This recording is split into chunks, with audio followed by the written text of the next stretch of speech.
The xenobiology lab fell silent as Cadet Elena Voss stepped into the combat simulator pod. Around her, 12 Zephyrian officers watched through reinforced plasma glass, their crystalline features betraying nothing of their intentions. They had selected the most brutal scenario in their archives, the Siege of Proxima 7, where entire battalions had been obliterated in minutes. "Begin simulation," Commander Takake announced, his voice resonating through the chamber's translation matrix. The other officers leaned forward, anticipation crackling through their bioelectric fields. This human cadet had scored impossibly high on their theoretical assessments, but theory meant nothing in the crucible of simulated combat. Elena found herself standing on a barren plateau, enemy forces surrounding her position in a perfect tactical circle. Her heads-up display flickered to life. 47 hostiles, equipped with advanced plasma weaponry and shielding.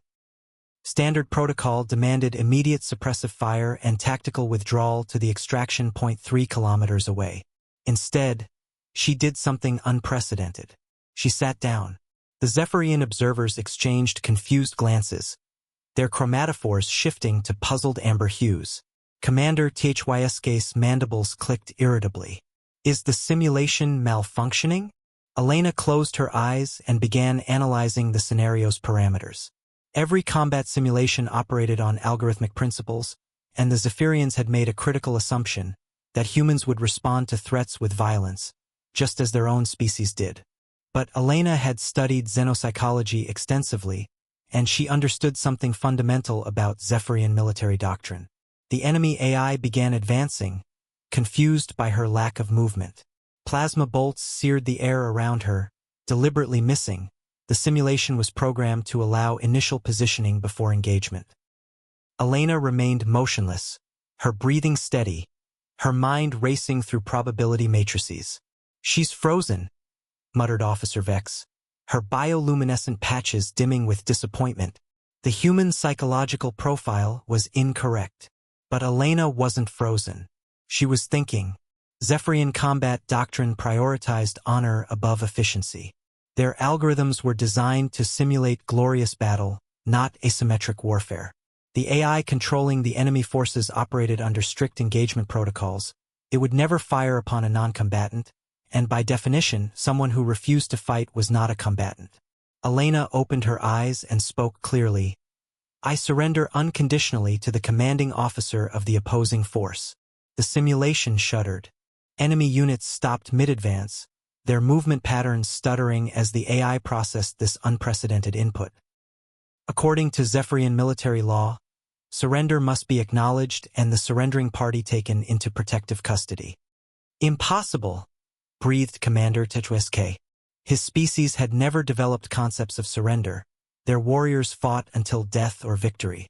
The simulation's architects had never programmed a response protocol for this scenario. Elena stood and walked toward the nearest enemy unit. As she approached, the AI's conflict resolution subroutines engaged. It couldn't fire on a surrendering opponent, but it also couldn't process the surrender according to its tactical parameters. The entire system began cascading through error states. 1 minute and 47 seconds after the simulation began, the system crashed completely. Every enemy unit froze mid-motion, their weapon systems powering down as the core AI entered a recursive logic loop. The simulation declared victory for the human participant by default. She had neutralized all threats without firing a single shot. The observation chamber erupted in chaos. Officers spoke rapidly in their native tongue, their chromatophores flashing every color in the spectrum. Commander Thyska stared at the frozen battlefield. His worldview fundamentally altered. Elena emerged from the pod with a slight smile. She had done more than win an impossible scenario. She had exposed a critical flaw in Zephyrian strategic thinking. Their entire military doctrine assumed that all sentient species shared their concepts of honor and combat engagement. "How?" Commander Thyska finally asked, his voice barely above a whisper. Elena shrugged. "Sometimes the best way to win a fight is to refuse to fight. Your simulation was designed to test combat prowess, not strategic thinking. You trapped yourselves with your own assumptions." The implications rippled through the chamber like a shockwave. If one human cadet could exploit such fundamental flaws in their systems, what did that mean for interspecies warfare? What other blind spots existed in their military doctrine? Elena had won more than a simulation that day. She had won respect and perhaps a new understanding between species.